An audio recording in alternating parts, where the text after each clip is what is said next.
सतनाम वाहिगुरु साहिब जी। एक ओंकार सतनाम करता पुरख निर्भव निर्वैर अकाल मूरत अजुनी सैभं गुर प्रसाद। वाहिगुरु साहिब जी मन्नै सुरत होवै मन बुद्ध मन्नै सगल भवन की सुध मन्नै मूँह चोटा ना खाए मन्नै जम कै साथ न जाए। ऐसा नाम निरंजन होए जेको मन जानै मन कोए। ऐसा नाम निरंजन होए जेको मन जानै मन कोए।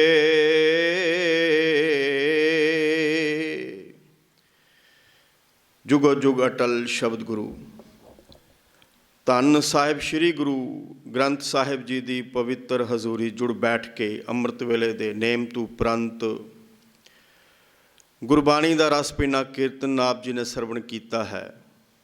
उपरंत चल रही लड़ीवार गुरु नानक पातशाह जी की असीम रचना गुरु ग्रंथ साहिब जी के अंदर दर्ज सब तो पहली बाणी नितनेम दीयां बाणियां दे विचों सब तो पहली बाणी अमृत दीयां बाणियां दे विचों सब तो पहली बाणी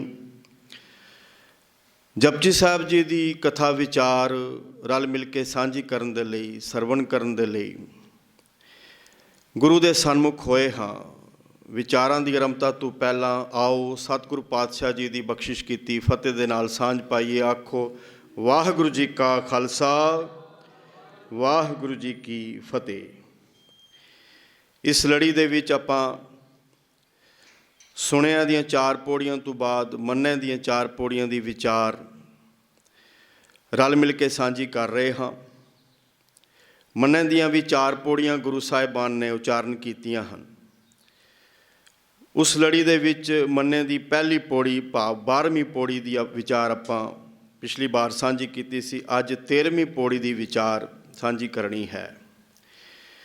गुरु साहिब सानू जपजी साहिब के अंदर जिथे चार पौड़ियां सुनिया दियां उस तो बाद चार पौड़ियां मन्निया दी साडी सेहत दे लई बख्शिश करते हैं। सानू ये सोझी ये ज्ञान बख्शदे कि परमात्मा के नाम नू सुनना ते मन करके सुनना भाव मन लेना अपने जीवन दे विच वसा लेना जीवन नू नाम अनुसारी बना लेना।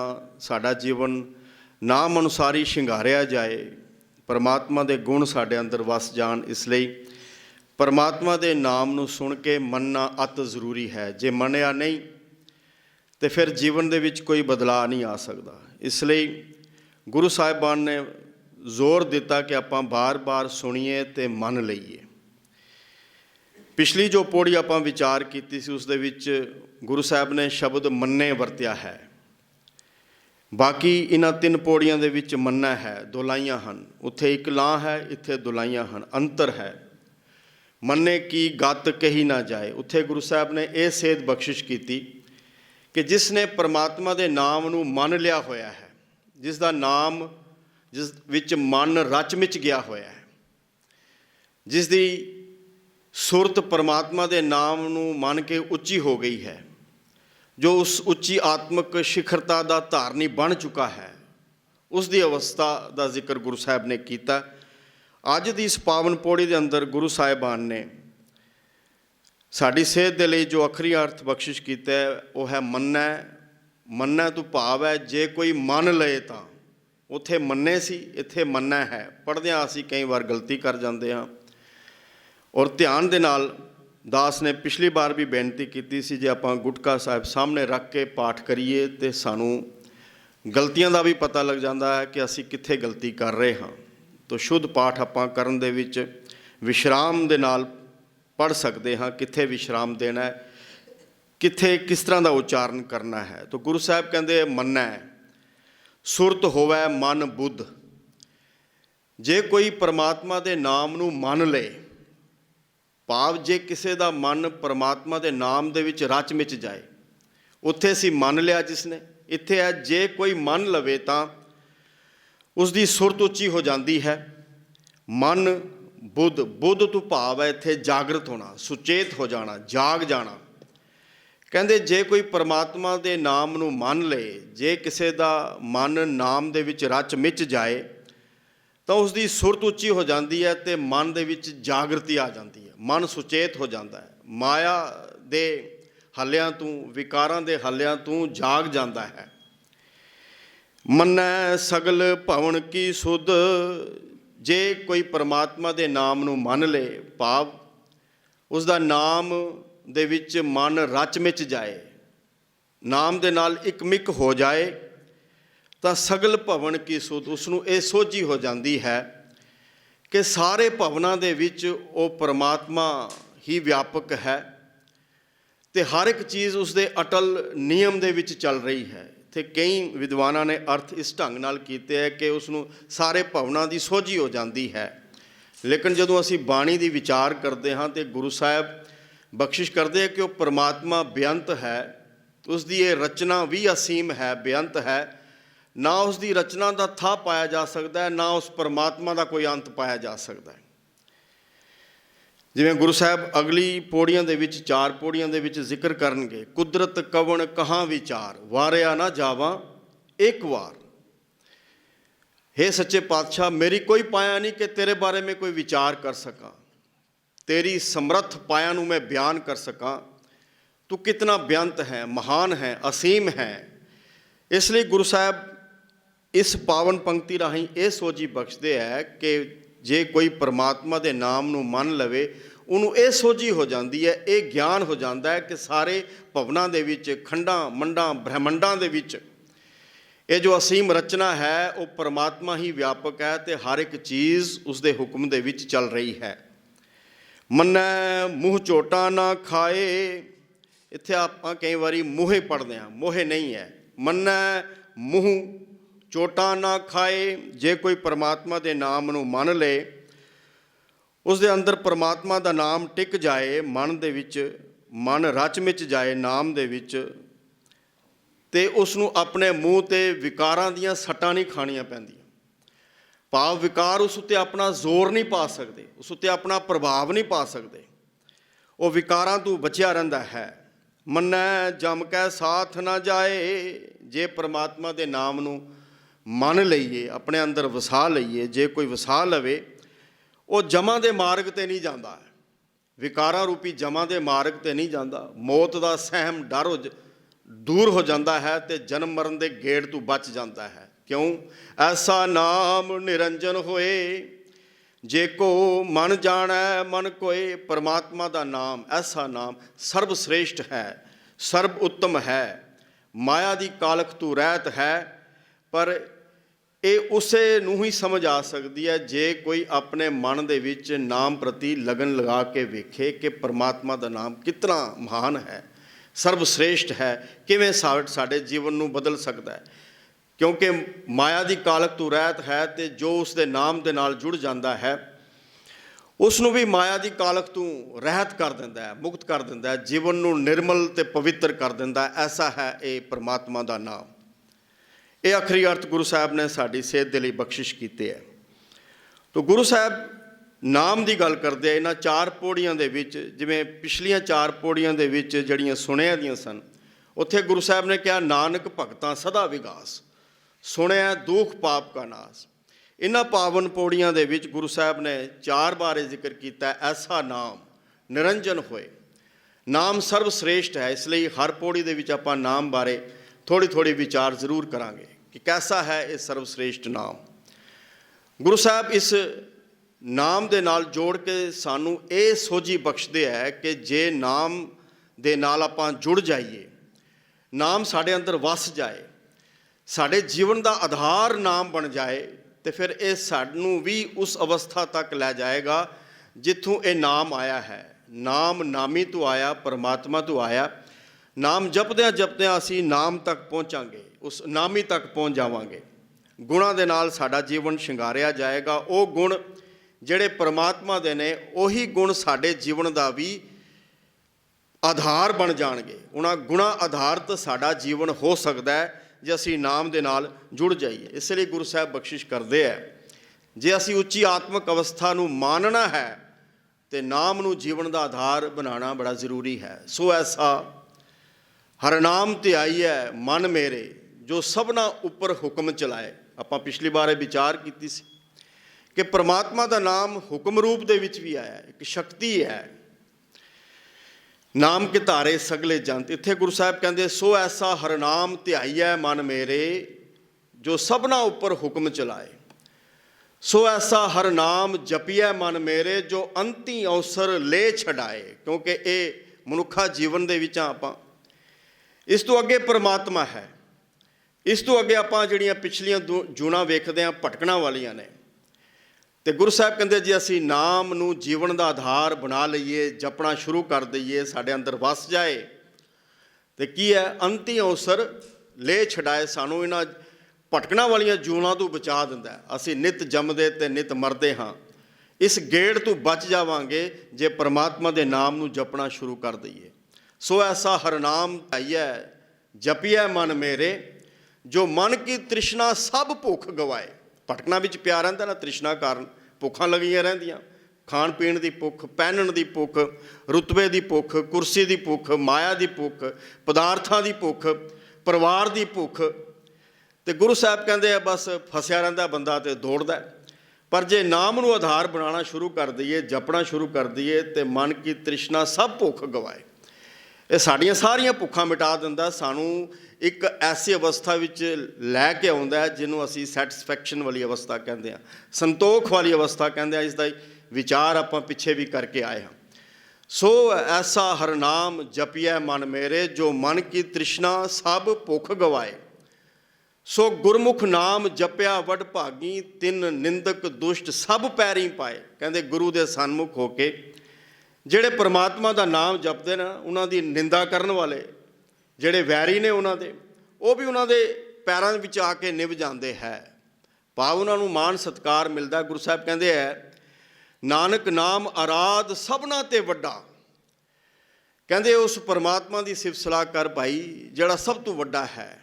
ਸਭ ਨਾਵੇਂ ਅੱਗੇ ਆਣ ਨਿਵਾਏ। ਕਿਉਂਕਿ ਹਰ ਕੋਈ ਪਰਮਾਤਮਾ ਦੇ ਨਾਮ ਦੇ ਅੱਗੇ ਨਿਮਦਾ ਹੈ। ਨਾਮ ਕਿਉਂਕਿ ਹੁਕਮ ਵੀ ਹੈ, ਸ਼ਕਤੀ ਵੀ ਹੈ।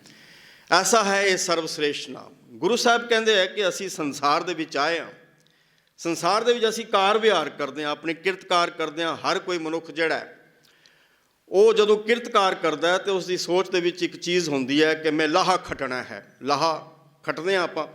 ਕੋਈ ਬਿਜ਼ਨਸ ਕਰ ਰਿਹਾ ਹੈ ਤੇ ਉਹ ਜਿਤਨਾ ਕੁਝ ਇਨਵੈਸਟ ਕਰਦਾ ਹੈ ਤੇ ਲਾਹਾ ਪ੍ਰਾਪਤ ਕਰਨਾ ਚਾਹੁੰਦਾ ਹੈ ਕਿ ਤਾਂ ਕਿ ਮੈਂ ਆਪਣੇ ਬਿਜ਼ਨਸ ਨੂੰ ਹੋਰ ਫਲੋਰਿਸ਼ ਕਰਾਂ, ਮੇਰਾ ਘਰ ਪਰਿਵਾਰ ਵੀ ਚਲੇ, ਮੇਰਾ ਖਰਚਾ ਚਲੇ, ਤੇ ਮੈਨੂੰ ਕੁਝ ਬਚੇ ਵੀ, ਤਾਂ ਕਿ ਮੈਂ ਆਉਣ ਵਾਲੇ ਸਮੇਂ ਦੇ ਲਈ ਉਹ ਪੈਸਾ ਬਚਾ ਕੇ ਵੀ ਰੱਖਾਂ ਤੇ ਜਿਹੜਾ ਬਿਜ਼ਨਸ ਹੈ, ਇਹ ਬਿਜ਼ਨਸ ਮੇਰਾ ਹੋਰ ਵਧੇ। ਲਾਹਾ ਖੱਟਣ ਦਾ ਆਪਾਂ ਸਾਰੇ ਯਤਨ ਕਰਦੇ ਹਾਂ।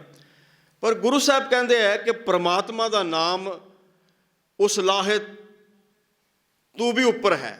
ਮਾਨੋ ਜਿਹੜਾ ਪਰਮਾਤਮਾ ਦਾ ਨਾਮ ਜਪਦਾ ਹੈ ਨਾ, ਉਸਨੇ ਇੱਕ ਲਾਹਾ ਖੱਟ ਲਿਆ ਹੈ। ਗੁਰੂ ਸਾਹਿਬ ਨੇ ਇਸ ਦੀ ਉਦਾਹਰਨ ਬਾਣੀ ਦੇ ਅੰਦਰ ਦਿੱਤੀ ਹੈ ਕਿ ਜਿਵੇਂ ਅਸੀਂ ਦੁਨਿਆਵੀ ਤਲ 'ਤੇ ਲਾਹਾ ਖੱਟਦੇ ਹਾਂ, ਇਸੇ ਤਰ੍ਹਾਂ ਜੇ ਕੋਈ ਨਾਮ ਜਪਣਾ ਸ਼ੁਰੂ ਕਰ ਦੇ, ਮਾਨੋ ਉਸਨੇ ਲਾਹਾ ਖੱਟ ਲਿਆ। ਇਹ ਲਾਹਾ ਐਸਾ ਹੈ, ਮਨ ਮੇਰੇ ਲੈ ਲਾਹਾ ਘਰ ਜਾ। ਕਹਿੰਦੇ ਇਹ ਲਾਹਾ ਖੱਟ ਤੇ ਆਪਣੇ ਹਿਰਦੇ ਘਰ ਦੇ ਵਿੱਚ ਟਿਕ ਜਾ। ਤੂੰ ਪਰਮਾਤਮਾ ਦਾ ਨਾਮ ਜਪਣਾ ਸ਼ੁਰੂ ਕਰ ਦੇ। ਕੀ ਹੋਏਗਾ? ਗੁਰਮੁਖ ਨਾਮ ਸਲਾਈਐ ਹਉਮੈ ਨਿਵਰੀ ਭਾ। ਪਾਹੇ ਪੜ੍ਹਦੇ ਹਾਂ ਆਪਾਂ, ਭੱਬੇ ਕੰਨਾ ਹਾਹੇ ਸਿਆਰੀ। ਪਾਹੇ ਨਹੀਂ, ਇਹ ਭਾ ਹੈ। ਇਹ ਕਿਰਿਆਵਾਚਕ ਨਹੀਂ, ਇੱਥੇ ਭਾ ਤੋਂ ਭਾਵ ਹੁੰਦਾ ਅੱਗ। ਗੁਰੂ ਸਾਹਿਬ ਕਹਿੰਦੇ ਗੁਰਮੁਖ ਨਾਮ ਸਲਾਈਐ, ਮੇਰੇ ਮਨ ਲੈ ਲਾਹਾ ਘਰ ਜਾ। ਕਹਿੰਦੇ ਲਾਹਾ ਖੱਟ ਤੂੰ ਭਾਈ। ਕੀ ਕਰ? ਕਿਸ ਤਰ੍ਹਾਂ ਲਾਹਾ ਖੱਟਿਆ ਜਾਣਾ? ਗੁਰਮੁਖ ਨਾਮ ਸਲਾਈਐ। ਗੁਰੂ ਦੇ ਸਨਮੁਖ ਹੋ ਕੇ ਜੇ ਪਰਮਾਤਮਾ ਦੇ ਨਾਮ ਦੀ ਸਿਫਤ ਸਲਾਹ ਕਰੀਏ, ਗੁਰੂ ਦੀ ਸ਼ਰਨ ਦੇ ਵਿੱਚ ਆ ਜਾਈਏ, ਤੇ ਕੀ ਹੋਏਗਾ? ਹਉਮੈ ਨਿਵਰੀ ਭਾ।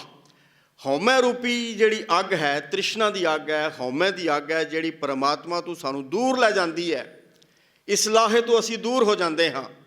ਦੁਨਿਆਵੀ ਤਲ 'ਤੇ ਆਪਾਂ ਲਾਹਾ ਖੱਟਣ ਦਾ हर वेले यतन करते हैं, पर गुरु साहब कहते हैं वो लाहा ऐसा है जिहड़ा सदीवी नाल नहीं निभना, पर यह लाहा जे खटिया जाए तो फिर इन्हें नाल निभना शुरू हो जाना है। की होएगा? तेरे अंदरों हौमै खत्म हो जाएगी। हौमै नावै नाल विरोध है, दोए ना वसै एक ठाएं। जिथे हौमै उत्थे नाम नहीं है, उत्थे परमात्मा साढ़े अंदर नहीं वस सकता, उसके गुण साढ़े अंदर नहीं आ सकते। लेकिन इसने की करना है? नाम लाहे ने साढ़े अंदरों हौमै नूं खत्म कर देना है, साढ़े अंदरों तृष्णा की अग नूं मिटा देना है, तो लाहा खटिया जाना है। गुरु अर्जन पातशाह जी इसलिए कहते हैं, हम धनवंत भागठ सच नाए, हर गुण गावै सहज सुभाए। कहते असी तो भागां वाले भी बने हाँ, तो अमीर भी होए हाँ आत्मक तल ते। असी ये लाहा खट लिया है, प्यू दादे का खोल डिठा खजाना। इस बाणी की गल करते, जो बाणी उन्होंने पहले गुरु साहिबान तो लैके चौथे गुरु साहिबान तक प्राप्त होई ना, तो आदि बीड़ दे विच उन्होंने संपादना की। तो गुरु साहब उस बाणी का जिक्र करते हैं कि कैसा ये लाहा है। प्यू दादे का खोल डिठा खजाना, ता मेरा मन भया निदाना। मेरा भी मन जिहड़ा है ना, एक खजाने दे नाल भरिया गया, इनाम का खजाना मिलिया। ऐसा है रतन लाल जाका कछू ना मोल, कहते भरे भंडार अखूटा तोल। दुनिया के खजाने आपां भर दईए माया दे नाल, उन्होंने वरती जाओ तुसी, वो एक दिन खजाने जिन्ने मर्जी भरे होण खाली हो जाता खजाना। लेकिन यह खजाना ऐसा है, गुरु साहब कहते हैं ये ऐसा कीमती खजाना है, रत्ना ते लालां दे नाल भरिया होया, कदे खाली नहीं होता।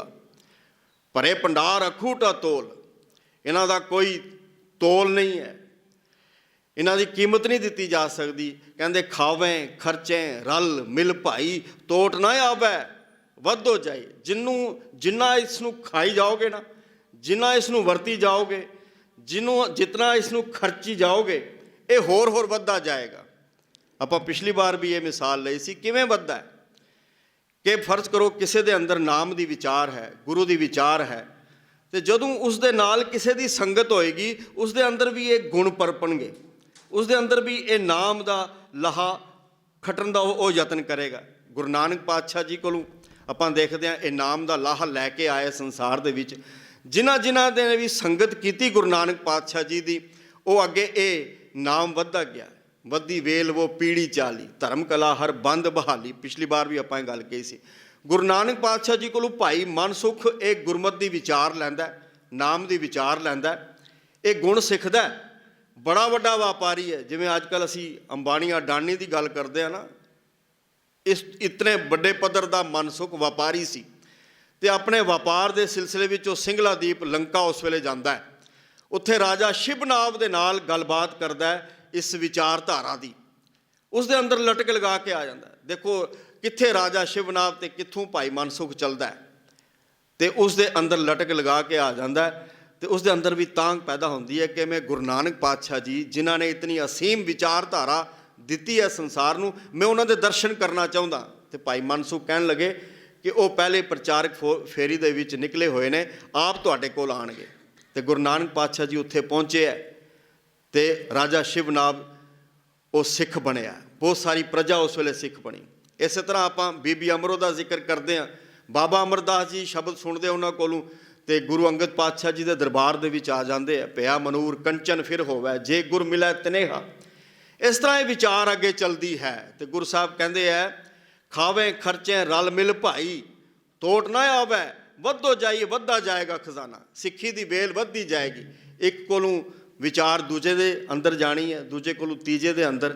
हाँ, लोड़ है कि मन करके विचार साढ़े अंदर होवे, इसलिए गुरु साहब ने मनन दे उपर जोर किया। ऐसा है ये परमात्मा का नाम। गुरु साहब इसलिए कहते ऐसा नाम निरंजन होए। लेकिन ध्यान ये रखना है, गुरु साहब कहते हैं भाई सुन के चले ना जाओ, इनू मनना भी है। नाम सुनिए, नाम मनीए, नामे वडियाई, फिर मान प्राप्त होएगा, फिर गुरु के दरबार ते, फिर परमात्मा की निगाह दे विच सानू आदर मिलेगा। नाम सुनिए, नाम मनीए, नामे वडियाई, नाम सलाहे सदा सदा, नामे पत पाई। कहते जिहड़ा परमात्मा के नाम की सिफत सलाह करदा ना हर वेले, लेकिन सुनदा है तो मनन की अवस्था तक पहुँचता है, उसनों इज्जत मान मिलता है। मन्ने नाव बिसंख दरगाह पावना, मन्ने नाव ਬਿਸੰਖ, ਬਿਸੰਖ ਹੁੰਦਾ ਬੇਅੰਤ। ਕਹਿੰਦੇ ਉਸ ਪਰਮਾਤਮਾ ਜਿਹੜਾ ਬੇਅੰਤ ਹੈ, ਜਿਹੜਾ ਅਸੀਮ ਹੈ, ਜੋ ਇਨਫਿਨਿਟ ਹੈ, ਜਿਸ ਨੂੰ ਇਹ ਨਾਮ ਆਇਆ ਹੈ, ਜਿਹੜਾ ਉਸ ਪਰਮਾਤਮਾ ਦੇ ਨਾਮ ਨੂੰ ਮੰਨਦਾ ਹੈ ਦਰਗਾਹ ਪਾਵਣਾ, ਤੇ ਉਸ ਦੀ ਹਜ਼ੂਰੀ ਉਸ ਨੂੰ ਨਸੀਬ ਹੋ ਜਾਂਦੀ ਹੈ। ਹਰ ਨਾਮ ਸੁਣ ਮੰਨੇ, ਹਰ ਨਾਮ ਸਮਾਏ। ਕਹਿੰਦੇ ਜਿਹੜਾ ਪਰਮਾਤਮਾ ਦੇ ਨਾਮ ਨੂੰ ਸੁਣ ਕੇ ਮੰਨ ਲੈਂਦਾ ਹੈ, ਅੰਦਰ ਵਸਾ ਲੈਂਦਾ ਹੈ, ਮੰਨਣਾ ਹੈ, ਤੇ ਫਿਰ ਕੀ ਹੁੰਦਾ ਹੈ? ਨਾਮ ਸਮਾਏ। ਨਾਮ ਦੇ ਮੰਮੇ ਨੂੰ ਇੱਥੇ ਸਿਹਾਰੀ ਹੈ, ਨਾਮ ਦੇ ਵਿੱਚ ਹੀ ਸਮਾ ਜਾਂਦਾ ਹੈ, ਨਾਮ ਦੇ ਵਿੱਚ ਹੀ ਲੀਨ ਹੋ ਜਾਂਦਾ ਹੈ, ਇੱਕਮਿਕ ਹੋ ਜਾਂਦਾ ਹੈ। ਭਾਵ ਉਸ ਦਾ ਜੀਵਨ ਨਾਮ ਅਨੁਸਾਰੀ ਬਣ ਜਾਂਦਾ ਹੈ। ਜੋ ਨਾਮ ਰਾਹੀਂ ਗੁਰੂ ਸਾਹਿਬ ਸਿੱਖਿਆ ਦੇ ਰਹੇ ਹੈ, ਉਪਦੇਸ਼ ਦੇ ਰਹੇ ਹੈ, ਬਸ ਉਸ ਦੇ ਨਾਲ ਇੱਕਮਿਕਤਾ ਹਾਸਲ ਕਰ ਲੈਂਦਾ। ਉਸ ਦੇ ਗੁਣਾਂ ਰੂਪੀ ਉਸ ਦਾ ਐਸਾ ਜੀਵਨ ਬਣਦਾ ਹੈ ਕਿ ਮਾਨੋ ਪਰਮਾਤਮਾ ਵਰਗਾ ਉਹ ਬਣ ਜਾਂਦਾ ਹੈ। ਐਸਾ ਜੀਵਨ ਗੁਣਾਂ ਦੇ ਨਾਲ ਸ਼ਿੰਗਾਰਿਆ ਜਾਂਦਾ ਹੈ। ਇਸ ਲਈ ਇਸ ਨਾਮ ਪ੍ਰਤੀ ਜਾਣਨਾ ਬੜਾ ਜ਼ਰੂਰੀ ਹੈ। ਆਪਾਂ ਕਈ ਵਾਰੀ ਭਰਮ ਭੁਲੇਖੇ ਵਿੱਚ ਪੈ ਜਾਂਦੇ। ਅਸੀਂ ਕਹਿੰਦੇ ਹਾਂ ਮੈਂ ਨਾਮ ਜਪ ਰਿਹਾ। ਅਸੀਂ ਇੱਕ ਸ਼ਬਦ ਪੜ੍ਹਦੇ ਹਾਂ ਵਾਹਿਗੁਰੂ, ਜਿਵੇਂ ਆਪਾਂ ਕਈ ਵਾਰੀ ਸਿਮਰਨ ਕਰਦੇ ਹਾਂ ਨਾ, ਅਤੇ ਅਸੀਂ ਕਹਿੰਦੇ ਹਾਂ ਉਹ ਨਾਮ ਜਪ ਰਿਹਾ, ਲੇਕਿਨ ਅਸੀਂ ਬਾਹਰਲੇ ਤਲ 'ਤੇ ਨਹੀਂ, ਇਹਨੂੰ ਮੰਨਣਾ ਪਏਗਾ। ਵਾਹਿਗੁਰੂ ਜਦੋਂ ਅਸੀਂ ਜਪਦੇ ਹਾਂ ਤਾਂ ਵਾਹਿਗੁਰੂ ਇੱਕ ਤੱਤ ਹੈ, ਇਸ ਦੇ ਪਿੱਛੇ ਇੱਕ ਅਸਲਾ ਕੰਮ ਕਰਦਾ ਹੈ। ਜਿਵੇਂ ਸੂਰਜ ਹੈ, ਸੂਰਜ ਨੂੰ ਅਸੀਂ ਸੂਰਿਆ ਕਹੀਏ, ਸੰਨ ਕਹੀਏ, ਉਹਨੂੰ ਕੋਈ ਫਰਕ ਨਹੀਂ ਪੈਂਦਾ, ਲੇਕਿਨ ਸੂਰਜ ਦਾ ਇੱਕ ਤੱਤ ਹੈ। ਸੂਰਜ ਦਾ ਤੱਤ ਹੈ ਉਸ ਦੀ ਗਰਮੀ। ਹੁਣ ਆਪਾਂ ਬਾਹਰ ਦੇਖਦੇ ਹਾਂ ਨਾ, ਬਾਹਰ ਧੁੱਪ ਹੈ, ਇਹ ਗਰਮੀ ਹੁਣ ਹੌਲੀ ਹੌਲੀ ਅੱਗੇ ਮੌਸਮ ਵਧਣਾ, ਇਹ ਸੂਰਜ ਦੀਆਂ ਕਿਰਨਾਂ ਧਰਤੀ ਉੱਪਰ ਪੈਂਦੀਆਂ, ਲੇਕਿਨ ਉਹ ਕਿਰਨਾਂ ਜਿਹੜੀਆਂ ਨੇ ਉਸੇ ਦਾ ਉਹਨਾਂ ਦਾ ਮੂਲ ਸੂਰਜ ਹੈ, ਉਹਨਾਂ ਦੇ ਪਿੱਛੇ ਤੱਤ ਹੈ। ਸੂਰਜ ਦਾ ਤੱਤ ਹੈ ਗਰਮੀ। ਗਰਮੀ ਪੈਂਦੀ ਹੈ, ਸਾਡੀਆਂ ਫਸਲਾਂ ਪੱਕਦੀਆਂ ਨੇ, ਸਾਨੂੰ ਨਿੱਘ ਮਿਲਦਾ ਹੈ, ਰੋਸ਼ਨੀ ਮਿਲਦੀ ਹੈ। ਇਸੇ ਤਰ੍ਹਾਂ ਆਪਾਂ ਦੇਖਦੇ ਹਾਂ ਫੁੱਲ ਹੈ। ਹੁਣ ਫੁੱਲ ਹੈ, ਗੁਲਾਬ ਦਾ ਫੁੱਲ, ਅਸੀਂ ਉਸ ਨੂੰ ਗੁਲਾਬ ਕਹਿ ਦਈਏ, ਰੋਜ਼ ਕਹਿ ਦਈਏ, ਫੁੱਲ ਕਹਿ ਦਈਏ। ਬਾਹਰ ਉਸ ਦੀਆਂ ਪੰਖੜੀਆਂ ਨੇ, ਟਾਹਣੀ ਦੇ ਨਾਲ ਫੁੱਲ ਲੱਗਾ ਹੋਇਆ ਹੈ, ਲੇਕਿਨ ਉਸ ਫੁੱਲ ਦਾ ਤੱਤ ਹੈ ਉਸ ਦੀ ਮਕਰੰਦ ਦੇ ਵਿੱਚੋਂ ਉਸ ਦੀ ਆ ਰਹੀ ਖੁਸ਼ਬੂ। ਇਸੇ ਤਰ੍ਹਾਂ ਜੇ ਫੁੱਲ ਲੱਗਾ ਹੋਵੇ, ਉਸ ਦੀ ਖੁਸ਼ਬੂ ਨਾ ਹੋਵੇ, ਤੇ ਫਿਰ ਅਸੀਂ ਕਹਿੰਦੇ ਹਾਂ ਜੀ ਇਸ ਦੀ ਖੁਸ਼ਬੂ ਹੈ ਨਹੀਂ ਕੋਈ, ਲੇਕਿਨ ਫੁੱਲ ਦਾ ਤੱਤ ਉਸ ਦੀ ਮਕਰੰਦ ਦੇ ਵਿੱਚੋਂ ਆ ਰਹੀ ਖੁਸ਼ਬੂ ਹੈ। ਇਸੇ ਤਰ੍ਹਾਂ ਵਾਹਿਗੁਰੂ ਜਦੋਂ ਅਸੀਂ ਜਪਦੇ ਹਾਂ, ਇਸ ਦੇ ਪਿੱਛੇ ਇੱਕ ਤੱਤ ਹੈ, ਅਸਲਾ ਹੈ, ਉਹ ਹੈ ਵਾਹਿਗੁਰੂ ਦੇ ਗੁਣ।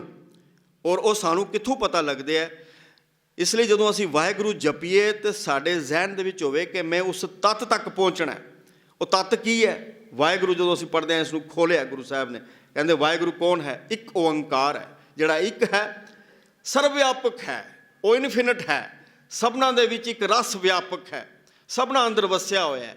ਉਹ ਸਤ ਨਾਮ ਹੈ, ਉਸ ਦਾ ਨਾਮ ਸਦੀਵੀ ਹੋਂਦ ਵਾਲਾ ਹੈ, ਉਹ ਕਰਤਾ ਹੈ, ਸਭ ਨੂੰ ਬਣਾਉਣ ਵਾਲਾ, ਪੈਦਾ ਕਰਨ ਵਾਲਾ, ਰਿਜ਼ਕ ਦੇਣ ਵਾਲਾ, ਪਾਲਣ ਵਾਲਾ। ਉਹ ਪੁਰਖ ਹੈ, ਬਣਾ ਕੇ ਤੇ ਸਾਰਿਆਂ ਦੇ ਅੰਦਰ ਸਮਾਇਆ ਹੋਇਆ, ਲੇਟਿਆ ਹੋਇਆ, ਕਿਤੇ ਬਾਹਰ ਨਹੀਂ ਬੈਠਾ ਹੋਇਆ। ਜਿਉਂ ਜਿਉਂ ਅਸੀਂ ਵਾਹਿਗੁਰੂ ਕਰੀਏ ਤੇ ਗੁਣ ਸਾਡੇ ਅੰਦਰ ਆ ਜਾਣੇ ਚਾਹੀਦੇ ਨੇ ਕਿ ਨਿਰਭਉ ਹੈ, ਮੈਂ ਵੀ ਨਿਰਭਉ ਬਣਨਾ। ਉਹ ਨਿਰਵੈਰ ਹੈ, ਮੈਂ ਵੀ ਆਪਣੇ ਅੰਦਰੋਂ ਵੈਰ ਨੂੰ ਦੂਰ ਕਰਨਾ ਹੈ, ਮੈਂ ਵੈਰ ਰਹਿਤ ਹੋ ਜਾਣਾ। ਉਹ ਅਜੂਨੀ ਹੈ, ਉਹ ਜੂਨਾ ਵਿੱਚ ਨਹੀਂ ਆਉਂਦਾ, ਜੰਮਦਾ ਮਰਦਾ ਨਹੀਂ ਹੈ, ਇਸ ਭਟਕਣਾ ਵਿੱਚ ਨਹੀਂ ਹੈ। ਅਤੇ ਜਦੋਂ ਮੈਂ ਵਾਹਿਗੁਰੂ ਕਰਾਂ ਅਤੇ ਮੇਰੇ ਅੰਦਰ ਵੀ ਇਹ ਵਿਚਾਰ ਹੋਵੇ ਕਿ ਸੱਚੇ ਪਾਤਸ਼ਾਹ ਮੈਂ ਤੇਰਾ ਨਾਮ ਜਪਦਾ ਪਿਆ ਅਤੇ ਮੈਂ ਵੀ ਅਜੂਨੀ ਹੋ ਜਾਣਾ ਹੈ, ਮੈਂ ਵੀ ਜਨਮ ਮਰਨ ਦੇ ਗੇੜ ਦੇ ਵਿੱਚ ਨਹੀਂ ਪੈਣਾ, ਇਸ ਭਟਕਣਾ ਤੋਂ ਮੈਂ ਰਹਿਤ ਹੋ ਜਾਣਾ, ਮੁਕਤ ਹੋ ਜਾਣਾ। ਜਦੋਂ ਅਸੀਂ ਜਪੀਏ ਤਾਂ ਇਹ ਸਮਝੀਏ ਕਿ ਸਹਿਬੰਗ ਹੈ, ਉਹ ਉਸ ਦਾ ਪ੍ਰਕਾਸ਼ ਸਵੈ ਮਾਨ ਹੈ, ਆਪਣੇ ਆਪ ਤੋਂ ਪ੍ਰਕਾਸ਼ ਹੁੰਦਾ ਹੈ, ਲੇਕਿਨ ਮਿਲੇਗਾ ਕਿੱਥੋਂ? ਗੁਰੂ ਪ੍ਰਸਾਦ। ਇਸ ਲਈ ਗੁਰੂ ਸਾਹਿਬ ਬਖਸ਼ਿਸ਼ ਕਰਦੇ ਹੈ ਕਿ ਅਸੀਂ ਗੁਰੂ ਦੀ ਕਿਰਪਾ ਦੁਆਰਾ ਹੀ ਉਸ ਨੂੰ ਪ੍ਰਾਪਤ ਕਰ ਸਕਦੇ ਹਾਂ। ਇਸ ਤਰੀਕੇ ਦਾ ਅਸੀਂ ਜਪਣਾ, ਲੇਕਿਨ ਅਸੀਂ ਕਈ ਵਾਰੀ ਇਸ ਨੂੰ ਬਾਹਰਲੇ ਤਲ 'ਤੇ ਜਪਦੇ ਹਾਂ। ਗੁਰੂ ਸਾਹਿਬਾਨ ਨੇ ਸਾਨੂੰ ਇਹ ਸੇਧ ਬਖਸ਼ਿਸ਼ ਕੀਤੀ ਜਦੋਂ ਅਸੀਂ ਅੰਮ੍ਰਿਤ ਦੀ ਦਾਤ ਪ੍ਰਾਪਤ ਕਰਦੇ ਹਾਂ ਨਾ। ਇਸੇ ਲਈ ਪੰਜ ਪਿਆਰੇ ਸਾਨੂੰ ਕਹਿੰਦੇ ਬਈ ਤੁਸੀਂ ਗੁਰ ਮੰਤਰ ਜਪਣਾ ਹੈ। ਵਾਹਿਗੁਰੂ ਗੁਰ ਮੰਤਰ ਹੈ, ਜਪ ਹਉਮੈ ਖੋਈ। ਭਰਮ ਭੁਲੇਖੇ ਕਈ ਵਾਰੀ ਪਾਏ ਜਾਂਦੇ ਹੈ। ਵਾਹਿਗੁਰੂ ਗੁਰ ਮੰਤਰ ਹੈ। ਗੁਰ ਮੰਤਰ ਇਹ ਨਹੀਂ ਆਪਾਂ ਜਿਵੇਂ ਦੂਜਾ ਮੰਤਰ ਜਪਦੇ ਹਾਂ, ਉਹ ਨਹੀਂ ਹੈ। ਇਹ ਹੈ ਕਿ ਮੰਤਰ ਤੋਂ ਭਾਵ ਇੱਥੇ ਹੈ ਗੁਰੂ ਦਾ ਉਪਦੇਸ਼। ਵਾਹਿਗੁਰੂ ਗੁਰੂ ਦਾ ਉਪਦੇਸ਼ ਹੈ, ਮੁੱਢਲਾ ਉਪਦੇਸ਼ ਹੈ। ਅਤੇ ਜਿਉਂ ਅਸੀਂ ਇਹ ਵਾਹਿਗੁਰੂ ਜਪਦੇ ਜਾਈਏ, ਨਾਮ ਜਪਦੇ ਜਾਈਏ, ਉਸ ਤੱਤ ਤੱਕ ਅਸੀਂ ਪਹੁੰਚਣਾ ਹੈ। ਤੱਤ ਤੱਕ ਜੇ ਨਹੀਂ ਪਹੁੰਚੇ, ਪਰਮਾਤਮਾ ਦੇ ਗੁਣ ਜਿਹੜਾ ਉਸ ਦਾ ਤੱਤ ਹੈ, ਜੇ ਉਹਨਾਂ ਗੁਣਾਂ ਦੇ ਆਧਾਰਿਤ ਸਾਡਾ ਜੀਵਨ ਨਹੀਂ ਹੋਇਆ ਤਾਂ ਫਿਰ ਇਹ ਸਾਡਾ ਬਾਹਰਲੇ ਤਲ 'ਤੇ ਜਪਣਾ ਹੋਏਗਾ। ਇਸ ਲਈ ਗੁਰੂ ਸਾਹਿਬ ਕਹਿੰਦੇ ਆ, ਸਾਨੂੰ ਸੇਧ ਬਖਸ਼ਦੇ ਕਿ ਅਸੀਂ ਸੁਣ ਲਈਏ, ਜਪੀਏ ਉਸ ਨੂੰ। ਜਪਣਾ ਅਸੀਂ ਜੀਭ ਦੇ ਨਾਲ ਹੈ, ਆਰੰਭਤਾ ਇੱਥੋਂ ਹੋਏਗੀ। ਹੇ ਜੀਵੇ ਤੂੰ ਰਾਮ ਗੁਣ ਗਾਓ, ਨਿਮਖ ਨਿਮਖ ਹਰ ਹਰ ਹਰ ਧਿਆਓ। ਇਸੇ ਸ਼ਬਦ ਵਿੱਚ ਗੁਰੂ ਸਾਹਿਬ ਕਹਿੰਦੇ, ਆਠ ਪੈਰ ਜੇਵੇ ਆਰਾਧ, ਪਾਰ ਬ੍ਰਹਮ ਠਾਕੁਰ ਆਗਾਦ। ਕਹਿੰਦੇ ਇਹਾਂ ਉਹਾਂ ਸਦਾ ਸੁਹੇਲੀ, ਹਰ ਗੁਣ ਗਾਵਤ ਰਸਨ ਅਮੋਲੀ। ਇਹ ਰਸਨਾ ਵੀ ਫਿਰ ਬੜੀ ਗੁਣਵਾਨ ਬਣ ਜਾਏਗੀ, ਕੀਮਤ ਵਾਲੀ ਬਣ ਜਾਏਗੀ। ਇਸ ਰਸਨਾ ਦੀ ਵੀ ਕੋਈ ਕੀਮਤ ਨਹੀਂ ਹੈ, ਕਿਉਂਕਿ ਜਪਦਿਆਂ ਜਪਦਿਆਂ ਹੀ ਅੰਦਰ ਵਸਣਾ। ਅਤੇ ਜੇ ਅੰਦਰ ਵਸ ਜਾਏ, ਅਸੀਂ ਮੰਨ ਲਈਏ, ਤੇ ਫਿਰ ਗੁਣਾਂ ਦੇ ਨਾਲ ਸਾਡਾ ਜੀਵਨ ਸ਼ਿੰਗਾਰਿਆ ਜਾਏਗਾ। ਅਤੇ ਜਦੋਂ ਅਸੀਂ ਮੰਨਣਾ ਸ਼ੁਰੂ ਕਰ ਦਿਆਂਗੇ, ਤੇ ਫਿਰ ਗੁਰੂ ਸਾਹਿਬ ਕਹਿੰਦੇ ਆ, ਮੰਨੈ ਸੁਰਤ ਹੋਵੈ ਮਨ ਬੁੱਧ। ਦੋ ਚੀਜ਼ਾਂ ਦਾ ਜ਼ਿਕਰ ਕਰਦੇ ਆ। ਕਹਿੰਦੇ ਇੱਕ ਤਾਂ ਸਾਡੀ ਸੁਰਤ ਉੱਚੀ ਹੋ ਜਾਂਦੀ ਹੈ, ਅਤੇ ਦੂਜਾ ਸਾਡਾ ਮਨ ਜਿਹੜਾ ਹੈ ਉਹ ਵਿਕਾਰਾਂ ਦੇ ਹੱਲਿਆਂ ਤੋਂ ਸੁਚੇਤ ਹੋ ਜਾਂਦਾ ਹੈ, ਇਹ ਜਾਗ ਜਾਂਦਾ ਹੈ। ਅਸੀਂ ਅਚੇਤ ਅਵਸਥਾ ਦੇ ਵਿੱਚ ਹਾਂ, ਲੇਕਿਨ ਮਨ ਜਾਗ ਪੈਂਦਾ। ਹੁਣ ਪਹਿਲਾਂ ਆਪਾਂ ਸੁਰਤ ਦੀ ਗੱਲ ਕਰਦੇ ਹਾਂ। ਸੁਰਤ ਕੀ ਹੈ? ਸੁਰਤ ਨੂੰ ਉੱਚਾ ਕਿਵੇਂ ਕਰਨਾ ਹੈ? ਸੁਰਤ ਹੈ ਕੀ ਹੈ? ਸੁਰਤ ਅਸਲ ਵਿੱਚ ਵੇਖੀਏ ਤੇ ਇਹ ਸੰਸਕ੍ਰਿਤ ਦਾ ਸ਼ਬਦ ਸ਼ਰੁਤੀ ਤੋਂ ਬਣਿਆ, ਇਸ ਦਾ ਤਦ ਭਾਵ ਰੂਪ ਹੈ ਸ਼ਰੁਤੀ ਤੋਂ। ਸੁਰਤ ਹੈ, ਜਿਵੇਂ ਆਪਾਂ ਦੇਖਦੇ ਹਾਂ ਕਿ ਅਸੀਂ ਪੰਜ ਗਿਆਨ ਇੰਦਰੀਆਂ ਅਤੇ ਕਰਮ ਇੰਦਰੀਆਂ ਦੀ ਗੱਲ ਕਰਦੇ ਹਾਂ। ਸਾਡੇ ਪੰਜ ਗਿਆਨ ਇੰਦਰੀਆਂ ਨੇ, ਅੱਖਾਂ, ਕੰਨ, ਨੱਕ, ਰਸਨਾ ਅਤੇ ਤਵਚਾ, ਸਕਿਨ ਸਾਡੀ। ਇਹ ਸਾਡੇ ਪੰਜ ਗਿਆਨ ਇੰਦਰੇ ਜਾਂ ਇੰਦਰੀਆਂ ਨੇ। ਇਸੇ ਤਰ੍ਹਾਂ ਸਾਡੇ ਪੰਜ ਕਰਮ ਇੰਦਰੇ ਨੇ, ਹੱਥ, ਪੈਰ, ਮੂੰਹ। ਰਸਨਾ ਜਿਹੜਾ ਗਿਆਨ ਇੰਦਰਾ ਹੈ, ਲੇਕਿਨ ਮੂੰਹ ਕਰਮ ਇੰਦਰਾ ਹੈ। ਗੁੱਦਾ ਅਤੇ ਗੁਪਤ ਅੰਗ, ਇਹ ਸਾਡੇ ਪੰਜ ਕਰਮ ਇੰਦਰੇ ਨੇ। ਪੰਜ ਗਿਆਨ ਇੰਦਰੇ ਅਤੇ ਪੰਜ ਹੀ ਕਰਮ ਇੰਦਰੇ।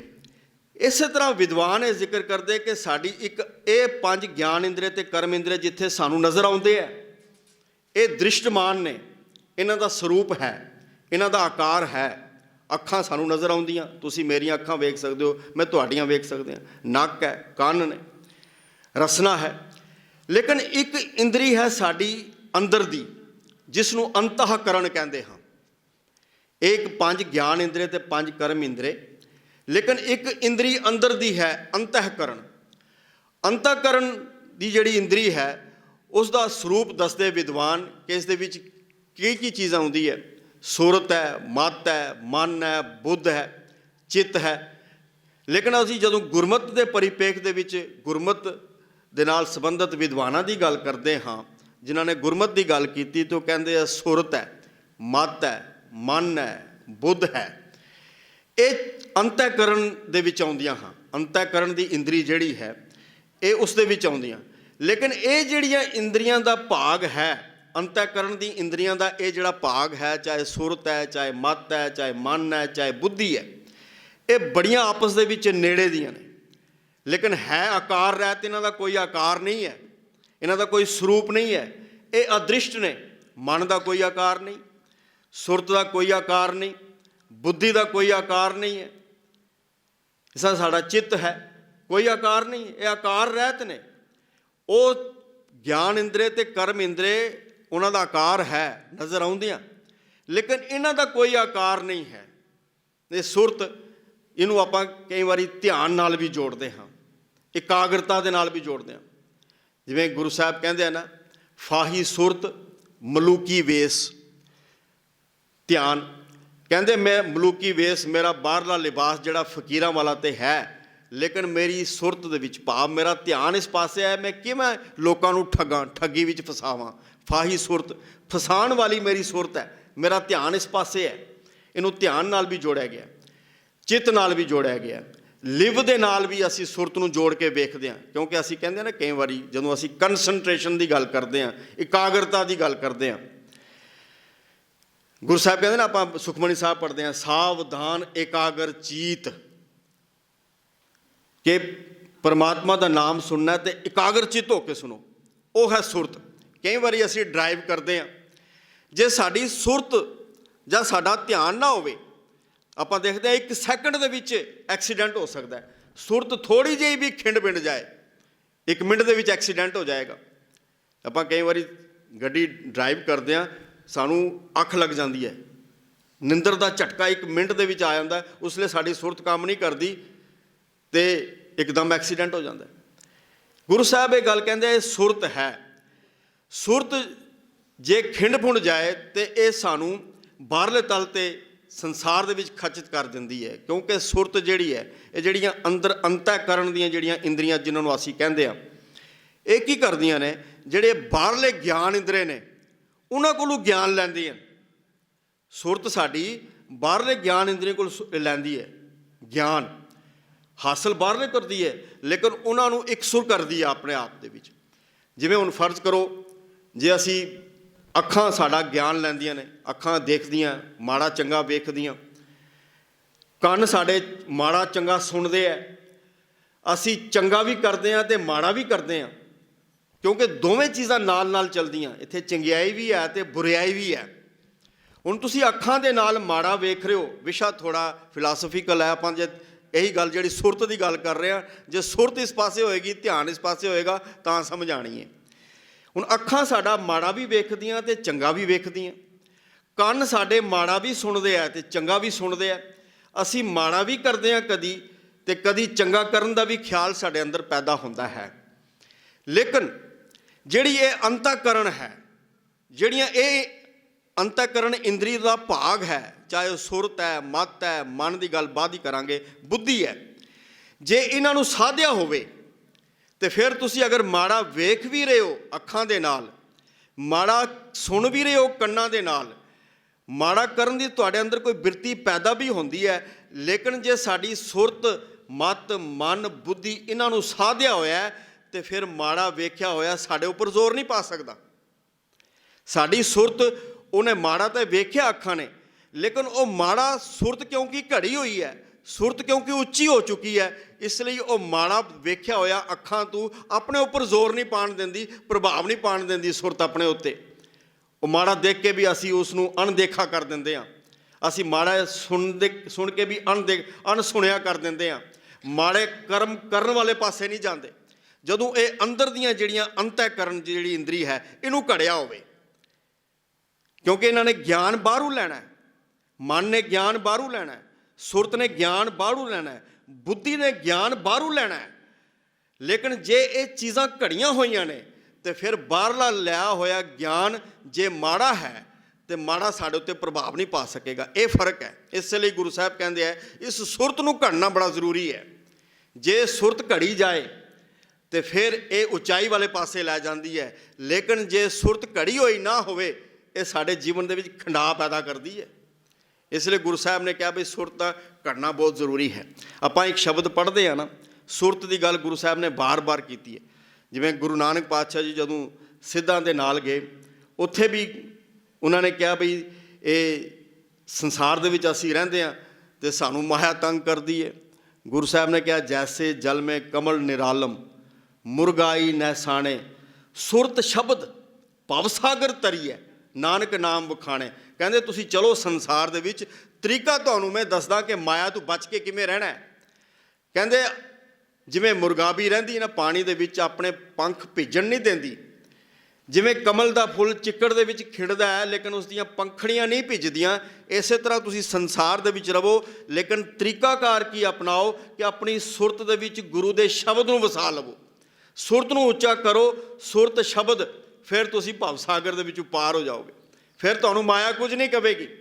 ਆਪਾਂ ਇੱਕ ਸ਼ਬਦ ਪੜ੍ਹਦੇ ਹਾਂ ਨਾ ਭਗਤ ਕਬੀਰ ਸਾਹਿਬ ਜੀ ਦਾ, ਅਕਸਰ ਜਦੋਂ ਕੋਈ ਮ੍ਰਿਤਕ ਹੁੰਦਾ, ਮ੍ਰਿਤਕ ਵੇਲੇ ਅਸੀਂ ਇਹ ਸ਼ਬਦ ਪੜ੍ਹ ਲੈਂਦੇ ਹਾਂ, ਬਾਬਾ ਬੋਲਤੇ ਤੇ ਕਹਾਂਗੇ।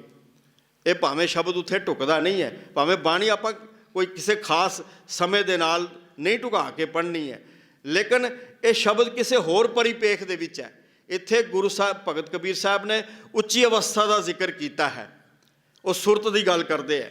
ਕਹਿੰਦੇ ਬਾਬਾ ਬੋਲਤੇ ਤੇ ਕਹਾਂਗੇ ਦੇਹੀ ਕੇ ਸੰਗ ਰਹਤੇ ਸੁਰਤ ਮਾਹੇ ਜੋ ਨਿਰਤੇ ਕਰਤੇ ਕਥਾ ਵਾਰਤਾ ਕਹਤੇ। ਉਹਨੂੰ ਸੁਰਤ ਕੀ ਸੀ?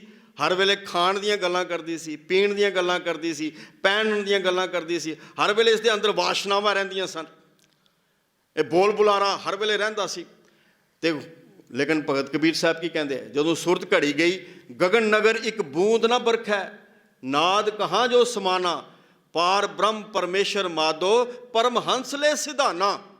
ਕਹਿੰਦੇ ਹੁਣ ਇਸ ਨਗਰ ਦੇ ਵਿੱਚ ਜਿੱਥੇ ਸੁਰਤ ਹੈ, ਇੱਥੇ ਦਿਮਾਗ ਵੀ ਹੈ, ਸੁਰਤ ਦੀ ਗੱਲ ਆਪਾਂ ਕੰਸਨਟ੍ਰੇਸ਼ਨ ਹੈ, ਕਹਿੰਦੇ ਹੁਣ ਨਹੀਂ ਹੈ, ਹੁਣ परमात्मा ने ऐसी किरपा की, अपना नाम दे दिता, नाम मेरे इस दसम द्वार दे विच गगन दे विच वस गया, वो सारियां वासनावां उड़ा के लै गया। हुण नहीं सुरत दे विच कोई खिंडा। इसलिए ये ध्यान रखना कि जे सुरत घड़ी जाए, सुरत उच्ची हो जाए, लेकिन उच्ची होवेगी शब्द दे नाल, ते फिर की होएगा कि साडी इकाग्रता बनी रहेगी। क्योंकि सुरत का ध्यान जिहड़ा है ना, असीं इस दे नाल भी जोड़ते हैं बई याद, चेता, चिंतन दे विच जे सुरत घड़ी जाए तो हर वेले परमात्मा का नाम वसिया रहेगा, भुलेगा नहीं कि सानू कदी नहीं भुलेगा। जिवें आपां वेखदे हां कि पहलां की है, पहाड़े याद करते सां असीं, अजकल तो कैलकुलेटर है, पहाड़े याद करते सन। जिन्हां बजुर्गां ने पुराने पहाड़े याद किए होए ना, अज भी उन्होंने तुसीं पुछो, वो पहाड़े 1 मिनट दे विच बोलदे है, क्योंकि साडे चेते विच वसे हुए ने। लेकिन असीं देखदे हां शब्द नहीं वसदा साडी सुरत विच, क्योंकि साडा ध्यान नहीं हुंदा। आपां जो कुछ हुण इत्थे सुनिया ਜਾਂ ਹੁਕਮਨਾਮਾ ਸੁਣਿਆ ਹੈ ਜਾਂ ਭਾਈ ਸਾਹਿਬ ਨੇ ਕੀਰਤਨ ਦੇ ਰੂਪ ਦੇ ਵਿੱਚ ਕੀਤਾ, ਬਾਹਰ ਜਾ ਕੇ ਅਸੀਂ ਭੁੱਲ ਜਾਂਦੇ ਹਾਂ, ਕਿਉਂਕਿ ਸਾਡੀ ਸੁਰਤ ਉਸ ਪਾਸੇ ਟਿਕੀ ਨਹੀਂ ਹੁੰਦੀ, ਸੁਰਤ ਸਾਡੀ ਘੜੀ ਨਹੀਂ ਹੁੰਦੀ, ਸੁਰਤ ਦੇ ਵਿੱਚ ਖਿੰਡਾਅ ਹੁੰਦਾ ਹੈ। ਧਿਆਨ ਦੇ ਨਾਲ ਹੁਕਮਨਾਮਾ ਨਹੀਂ ਸੁਣਦੇ, ਧਿਆਨ ਦੇ ਨਾਲ ਵਿਚਾਰ ਨਹੀਂ ਸੁਣਦੇ, ਧਿਆਨ ਦੇ ਨਾਲ ਕੀਰਤਨ ਨਹੀਂ ਸੁਣਦੇ। ਇਸ ਲਈ ਜਦੋਂ ਅਸੀਂ ਬਾਹਰ ਨਿਕਲਦੇ ਹਾਂ ਤਾਂ ਭੁੱਲ ਜਾਂਦੇ ਹਾਂ। ਲੇਕਿਨ ਗੁਰੂ ਸਾਹਿਬ ਕਹਿੰਦੇ ਆ, ਜਦੋਂ ਸੁਰਤ ਘੜੀ ਜਾਏ, ਸ਼ਬਦ ਵਸ ਜਾਏ ਇਸ ਦੇ ਵਿੱਚ, तो फिर ये भुलेगी नहीं, फिर हर वेले इस दे अंदर परमात्मा का नाम चलता रहेगा। तो गुरु साहब अगे कहते हैं, मनना सुरत होवै मन बुध, मन विच जागृति आ जाती है, मन सुचेत हो जाता है, मन जाग जाता है। हुण जिस अंतःकरण का मैं जिक्र किया तुहानूं, जिहड़े अंदर दी इंद्री है, उसे दा ये सशक्त भाग है। मन का भी कोई आकार नहीं है। मन भी जिहड़ा बाहरलियां इंद्रियां तों ज्ञान प्राप्त करता है, तो एक संकल्पां ते विकल्पां दा ढांचा है। संकल्प होंदा है किसी काम का इरादा करना, विकल्प होंदा है ढा देना। असी हुणे ही साडे अंदर ना विचार पैदा होंदा, नहीं मैं ये काम करना है, लेकिन अगले ही पल वो विचार असी ढा के कोई नवी विचार साडे अंदर आ जाती है। बस मन ये है। मन अपने आप दे विच एक कुदरती तौर ते साडे अंदर संकल्प ते विकल्प नहीं ने। अज मन का शोर शराबा बड़ा, मन नहीं लगता जी, मन नहीं लगता। लेकिन मन है की है?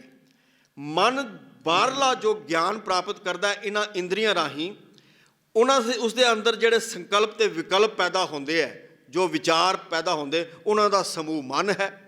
मन का अपना कोई आकार नहीं, जिवें सुर का आकार नहीं, मन का भी कोई आकार नहीं है। लेकिन इन्हां बाहरलियां ज्ञान इंद्रियां राही प्राप्त किए ज्ञान का एक जिहड़ा संकल्प ते विकल्प या फुरने ने, उन्हां दा ढांचा मन है। हुण जिस तरह की असी संगत करते हैं, जिस तरह की विचार सानू उस संगत दे विचों मिलती है। जे माड़ी संगत करते हैं, माड़े ही साढ़े अंदर विचार पैदा होंदे है, माड़े ही असी कर्म करते हैं। उन्हां माड़े कर्मां तों मुड़ मुड़ करन दे नाल साडे संस्कार उस तरह के घड़े जाते हैं, तो बस असी माड़े पासे पै जाते हैं। लेकिन जे साडी संगत चंगी होवे, संगत चंगी होवे, तो चंगे विचार उत्थों मिलणगे, चंगे विचार ग्रहण करांगे, तो चंगे विचारां राही असी चंगे कर्म करांगे, तो चंगे कर्मां तो मुड़ मुड़ प्रभावित होकर साडे संस्कार जिहड़े उगड़दे है, उन्हां संस्कारां तो जिहड़े चंगे संस्कार ने, उन्हां तो मुड़ मुड़ प्रभावित होकर असी चंगे ही कर्म करांगे, साडे दुध वर्गे कर्म हो जाणगे। इसलिए गुरु साहब कहते हैं कि जदों असी मन की घाड़त करनी है, मन का शोर शराबा बड़ा है। हुण जदों असी परमार्थक दृष्टि दे नाल वेखदे हां, परमार्थ की दुनिया दे विच वेखदे हां, ते मन दे दो पक्ष ने। एक है अंधकारमयी मन, एक है प्रकाशमयी मन। अंधकारमयी मन जिहड़ा है, वो माया खचित ते माया वेड़िया मन है। वो माया के प्रभाव के अधीन रहिंदा है, हर वेले दुनियादारी दीयां गल्लां करदा है, क्योंकि वो बाहरों विचार लै रहा है, विचार उन्होंने बाहरों मिलने हैं। मन अपने अंदर नहीं कोई अपने आप बन तैयार होंदा, बाहरले विचारां तो तैयार होंदा है। हुण फर्ज करो इनू समझण दे लई कि मन है की है।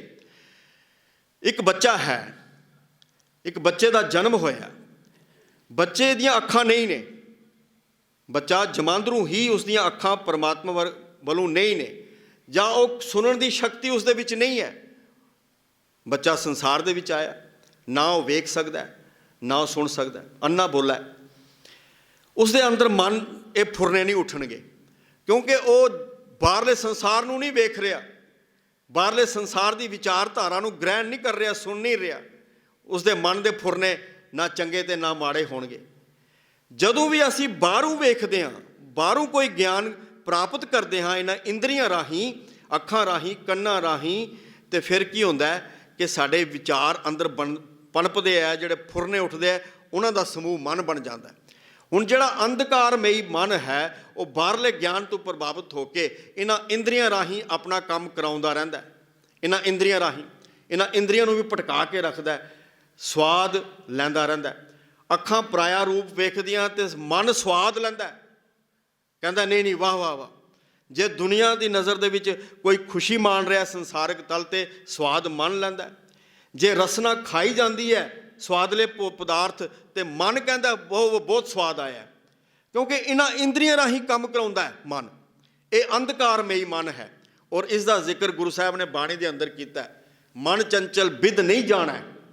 ਗੁਰੂ ਸਾਹਿਬ ਕਹਿੰਦੇ ਹੈ ਜਿਹੜਾ ਮਨ, ਇਹਨੂੰ ਚੰਚਲ ਮਨ ਵੀ ਕਿਹਾ। ਮਨ ਨੂੰ ਕਈ ਰੂਪਕ, ਇਹਨੂੰ ਹਾਥੀ ਵੀ ਕਿਹਾ, ਇਹਨੂੰ ਖੋਤਾ ਵੀ ਕਿਹਾ, ਇਹਨੂੰ ਕਈ ਰੂਪਕ ਦਿੱਤੇ ਗੁਰੂ ਸਾਹਿਬ ਨੇ ਬਾਣੀ ਦੇ ਅੰਦਰ। ਇਹ ਚੰਚਲ ਹੈ ਮਨ। ਮਨ ਚੰਚਲ ਬਿਦ ਨਹੀਂ ਜਾਣਾ। ਮਨਮੁਖ ਜਿਹੜਾ ਮਨ ਦੇ ਪਿੱਛੇ ਤੁਰਨ ਵਾਲਾ ਹੈ, ਮਨਮੁਖ ਮੈਲਾ ਸ਼ਬਦ ਨਾ ਪਛਾਣੈ। ਜਿਹੜਾ ਮਨ ਦੇ ਪਿੱਛੇ ਤੁਰਨ ਵਾਲਾ ਬੰਦਾ ਨਾ, ਉਹ ਕਹਿੰਦੇ ਮੈਲਾ, ਉਹਦਾ ਮਨ ਮੈਲਾ, ਕਿਉਂਕਿ ਸ਼ਬਦ ਦੇ ਨਾਲ ਸਾਂਝ ਨਹੀਂ ਪਾਉਂਦਾ। ਸ਼ਬਦ ਨੇ ਘੜਨਾ ਸੀ ਮਨ ਨੂੰ। ਹੁਣ ਗੁਰੂ ਤੇਗ ਬਹਾਦਰ ਪਾਤਸ਼ਾਹ ਜੀ ਵੀ ਇਹ ਇਸ ਤਰ੍ਹਾਂ ਇਸ ਮਨ, ਚੰਚਲ ਮਨ ਦੀ ਗੱਲ ਕਰਦੇ ਹੈ। ਮਾਈ ਮਨ ਮੇਰੋ ਬਸ ਨਾਹੇ, ਨਿਸ ਬਾਸੁਰ ਬਿਖਣ ਕੋ ਧਾਵਤ। ਮੇਰਾ ਮਨ ਨਹੀਂ ਬਣਦਾ ਜੀ, ਮੇਰਾ ਮਨ ਨਹੀਂ ਮੰਨਿਆ, ਹਾਲੇ ਤਿਆਰ ਨਹੀਂ ਹੋਇਆ ਅੰਮ੍ਰਿਤ ਛਕਣ ਵਾਸਤੇ। ਕੋਈ ਗੱਲ ਨਹੀਂ, ਮਨ ਤਿਆਰ ਹੋ ਜਾਏਗਾ।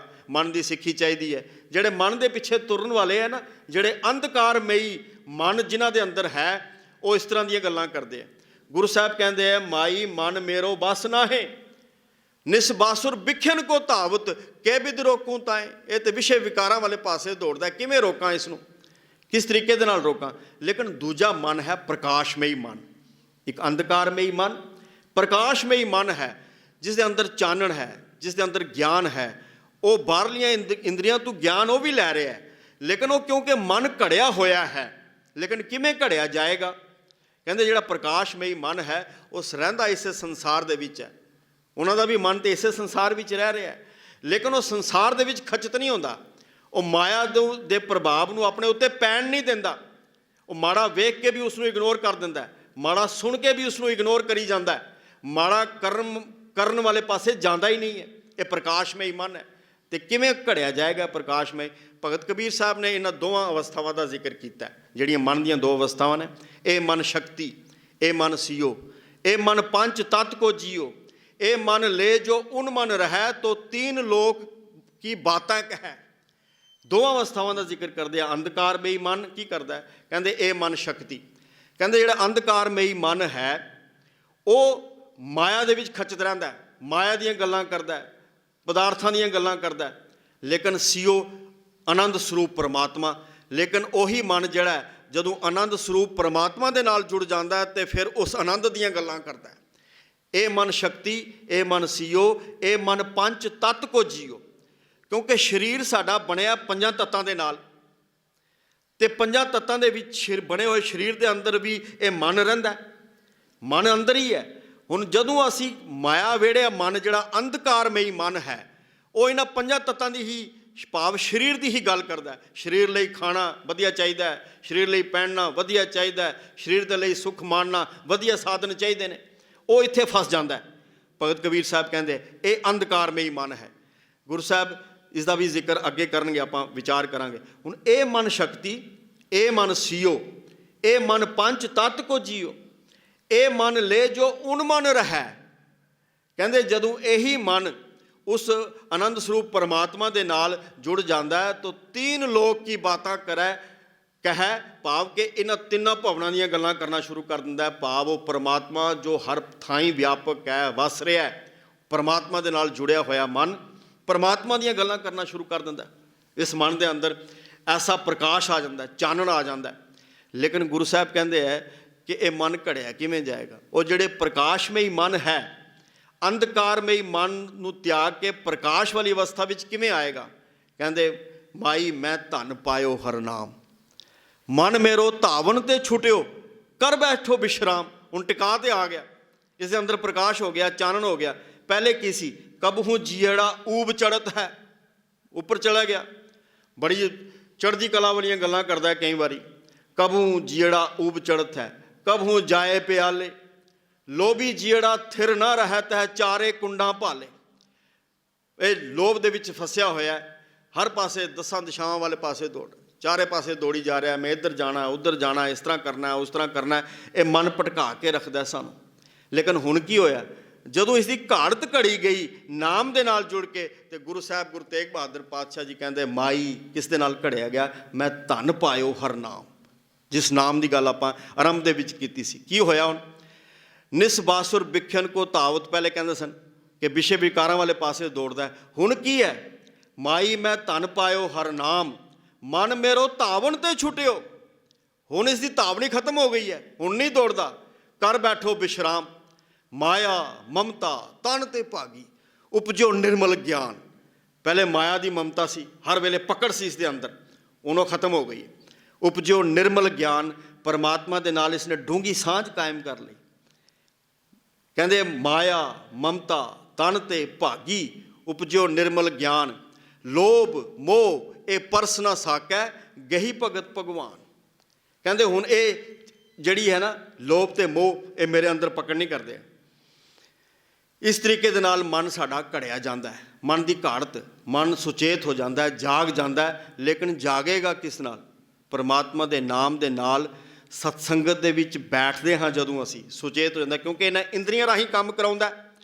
ਜਿਵੇਂ ਗੁਰੂ ਸਾਹਿਬ ਇਸ ਦੀ ਉਦਾਹਰਨ ਵੀ ਦਿੰਦੇ ਹੈ, ਨੈਣੋ ਨੀਂਦ ਪਰ ਦ੍ਰਿਸ਼ਟ ਵਿਕਾਰ, ਸ਼ਰਵਣ ਸੋਏ ਸੁਨ ਨਿੰਦ ਵਿਚਾਰ, ਰਸਨਾ ਸੋਈ ਲੋਭ ਮਿੱਠੇ ਸਾਧ, ਮਨ ਸੋਇਆ ਮਾਇਆ ਬਿਸਮਾਦ। ਕਿਵੇਂ ਸੁੱਤੇ ਪਏ ਹੋਇਆ ਸੀ, ਸਾਡੀਆਂ ਅੱਖਾਂ ਜਦੋਂ ਪਰਾਇਆ ਰੂਪ ਵੇਖਦੀਆਂ, ਪਰਾਏ ਘਰ ਵਿੱਚ ਨਜ਼ਰ ਮਾਰਦੀਆਂ, ਮਾਨੋ ਅੱਖਾਂ ਸੁੱਤੀਆਂ ਪਈਆਂ, ਜਾਗਦੀਆਂ ਨਹੀਂ, ਖੁੱਲੀਆਂ ਤੇ ਨਜ਼ਰ ਆਉਣਗੀਆਂ। ਲੇਕਿਨ ਗੁਰੂ ਸਾਹਿਬ ਕਹਿੰਦੇ ਨੇ ਆਤਮਕ ਤਲ ਤੇ ਸੁੱਤੀਆਂ ਹੋਈਆਂ ਨੇ, ਕਿਉਂਕਿ ਪਰਾਇਆ ਰੂਪ ਵੇਖ ਰਹੀਆਂ ਨੇ, ਪਰਾਇਆ ਧਨ ਵੇਖ ਰਹੀਆਂ ਨੇ, ਪਰਾਏ ਘਰ ਦੇ ਵਿੱਚ ਨਜ਼ਰ ਮਾਰ ਰਹੀਆਂ ਨੇ।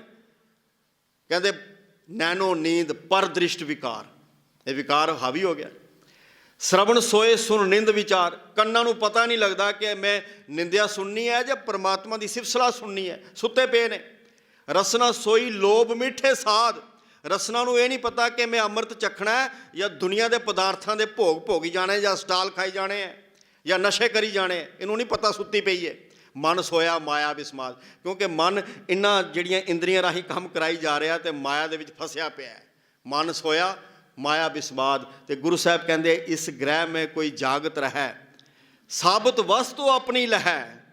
ਕਹਿੰਦੇ ਜਿਹੜਾ ਕੋਈ ਵਿਰਲਾ ਜਾਗਦਾ ਹੈ ਨਾ, ਸੁਚੇਤ ਰਹਿੰਦਾ, ਉਹ ਆਪਣੇ ਅੰਦਰ ਦੀ ਪੂੰਜੀ ਗਵਾ ਰਿਹਾ, ਜਿਹੜੀ ਬਚਾ ਲੈਂਦਾ। ਲੈ ਤੇ ਸਾਰੇ ਗਵਾ ਰਹੇ ਨੇ, ਜਿਹੜੇ ਸੁੱਤੇ ਪਏ ਨੇ ਉਹ ਗਵਾ ਰਹੇ ਨੇ। ਕੀ ਹੁੰਦਾ, ਮੂਸਨਹਾਰ ਪੰਜ ਬਟਵਾਰੇ। ਕਿਵੇਂ, ਕਹਿੰਦੇ ਇਹ ਜਿਹੜੀਆਂ ਸਹੇਲੀਆਂ ਨੇ ਅੱਖਾਂ ਕੰਨ ਰਸਨਾ, ਜਿਸ ਦਾ ਜ਼ਿਕਰ ਉੱਪਰ ਕੀਤਾ, ਨੈਣੋ ਨੀਂਦ ਪਰ ਦ੍ਰਿਸ਼ਟ ਵਿਕਾਰ, ਸ਼ਰਵਣ ਸੋਏ ਸੁਨ ਨਿੰਦ ਵਿਚਾਰ, ਰਸਨਾ ਸੋਈ ਲੋਭ ਮਿੱਠੇ ਸਾਧ, ਮਨ ਸੋਇਆ ਮਾਇਆ ਬਿਸਮਾਦ। ਤੇ ਗੁਰੂ ਸਾਹਿਬ ਕਹਿੰਦੇ ਸਗਲ ਸਹੇਲੀ ਆਪਣੇ ਰਸ ਮਾਤੀ, ਗ੍ਰਹਿ ਆਪਣੇ ਕੀ ਖਬਰ ਨਾ ਜਾਤੀ। ਕਹਿੰਦੇ ਆਪਣੇ ਆਪਣੇ ਰਸਾਂ ਕਸਾਂ ਦੇ ਵਿੱਚ ਫਸੇ ਪਏ ਨੇ ਤੇ ਘਰ ਦੀ ਖਬਰ ਹੀ ਕੋਈ ਨਹੀਂ ਹੈ। ਹੁਣ ਬੰਦਾ ਸੁੱਤਾ ਹੋਵੇ, ਆਪਾਂ ਕਈ ਵਾਰੀ ਦੇਖਦੇ ਨਾ ਵਿਆਹ ਸ਼ਾਦੀ ਹੁੰਦੇ ਆ, ਆਪਾਂ ਕੀ ਕਰਦੇ ਹਾਂ, ਮਕਾਨ ਹੀ ਲਗਾਉਂਦੇ ਹਾਂ, ਤਾਲੇ 'ਤੇ ਚਲੇ ਪੈਂਦੇ ਹਾਂ ਕਿੱਥੇ ਮੈਰਿਜ ਪੈਲੇਸ ਦੇ ਵਿੱਚ, ਉੱਥੇ ਧੂਮ ਧੜਕਾ ਹੁੰਦਾ, ਨਾਚ ਗਾਣਾ ਖਾਣ ਪੀਣ, ਸਾਨੂੰ ਘਰ ਦੀ ਖਬਰ ਨਹੀਂ ਹੁੰਦੀ। ਅਤੇ ਬੰਦੇ ਜਿਹੜੇ ਚੋਰ ਨੇ ਉਹ ਕੀ ਕਰਦੇ ਆ, ਉਹ ਦੇਖਦੇ ਵੀ ਅੱਜ ਘਰ ਬੰਦ ਹੈ, ਕਿਉਂਕਿ ਗੁਆਂਢੀ ਵੀ ਗਏ ਦੇ ਹੁੰਦੇ ਆ ਨਾਲ ਸਾਰੇ, ਤਾਂ ਗੁਆਂਢੀਆਂ ਦੇ ਵੀ ਮਕਾਨ ਤਾਲਾ ਲੱਗਾ ਹੁੰਦਾ, ਐਸੀ ਸੰਨ ਲਾਉਂਦੇ ਆ, ਤਾਲੇ ਤੋੜਦੇ ਆ, ਘਰ ਦਾ ਸਾਰਾ ਸਾਜ਼ੋ ਸਮਾਨ ਲੁੱਟ ਕੇ ਲੈ ਜਾਂਦੇ। ਬਸ ਇਸੇ ਤਰ੍ਹਾਂ ਹੀ ਹੈ, ਇਹ ਅੱਖਾਂ ਸੁੱਤੀਆਂ ਪਈਆਂ, ਕੰਨ ਸੁੱਤੇ ਪਏ, ਰਸਨਾ ਸੁੱਤੀ ਪਈ, ਮਾਇਆ ਮਨ ਦੇ ਵਿੱਚ, ਮਾਇਆ ਦੇ ਵਿੱਚ ਖਚਤ ਹੈ, ਸੁੱਤਾ ਪਿਆ। ਸਗਲ ਸਹੇਲੀ ਆਪਣਾ ਰਸ ਮਾਤੀ, ਗ੍ਰਹਿ ਆਪਣੇ ਕੀ ਖਬਰ ਨਾ ਜਾਤੀ। ਖਬਰ ਹੀ ਕੋਈ ਨਹੀਂ ਹੈ, ਸੁੱਤੇ ਹੋਏ ਨੇ। ਅਤੇ ਜਦੋਂ ਸੁੱਤਾ ਹੁੰਦਾ ਬੰਦਾ ਤਾਂ ਫਿਰ ਚੋਰ ਆ ਜਾਂਦੇ ਨੇ। ਫਿਰ ਕੀ ਹੁੰਦਾ, ਮੂਸਨਹਾਰ ਪੰਜ ਬਟਵਾਰੇ, ਸੂਨੇ ਨਗਰ ਪਰੇ ਠੱਗ ਹਾਰੇ। ਉਹ ਦੇਖਦੇ ਸੂਨਾ ਨਗਰ ਪਿਆ ਹੋਇਆ, ਉਹ ਜਿਹੜੇ ਲੁੱਟਣ ਵਾਲੇ ਚੋਰ ਨੇ, ਕਾਮ ਕ੍ਰੋਧ ਲੋਭ ਮੋਹ ਅਹੰਕਾਰ, ਖੋਲ੍ਹਦੇ ਆ ਦਰਵਾਜ਼ਾ, ਅੰਦਰ ਵੜ ਜਾਂਦੇ, ਲੁੱਟ ਲੈਂਦੇ। ਮੂਸਨਹਾਰੇ, ਮੂਸਨਹਾਰ ਪੰਜ ਬਟਵਾਰੇ, ਸੋਨੇ ਨਗਰ ਪਰੇ ਠੱਗ ਹਾਰੇ, ਠੱਗ ਲੈਂਦੇ ਆ, ਬਸ ਅੰਦਰ ਦੀ ਰਾਸ ਪੂੰਜੀ ਲੁੱਟੀ ਜਾਂਦੀ ਹੈ। ਅਤੇ ਫਿਰ ਗੁਰੂ ਸਾਹਿਬ ਕਹਿੰਦੇ ਆ ਇਹਨਾਂ ਤੋਂ ਬਚਾ ਨਹੀਂ ਸਕੇਗਾ ਕੋਈ, ਧਿਆਨ ਰੱਖਣਾ, ਨਾਮ ਨੂੰ ਵਿਸਾਰਿਆ ਹੋਇਆ, ਭੁੱਲੇ ਹੋਏ ਹੋ, ਮਨ ਭਟਕਣਾ ਦੇ ਵਿੱਚ ਹੈ, ਅੰਧਕਾਰਮਈ ਜੀਵਨ ਬਤੀਤ ਕਰ ਰਹੇ ਹੋ, ਅਤੇ ਕੀ ਹੋਏਗਾ, मूसनहार पंच बंटवारे, सूने नगर परे ठग हारे। उन ते राखै बाप ना माई, उन ते राखै मीत ना भाई। दरब सियाणप ना होए रहते, साध संग ओए दुष्ट बस्त होते।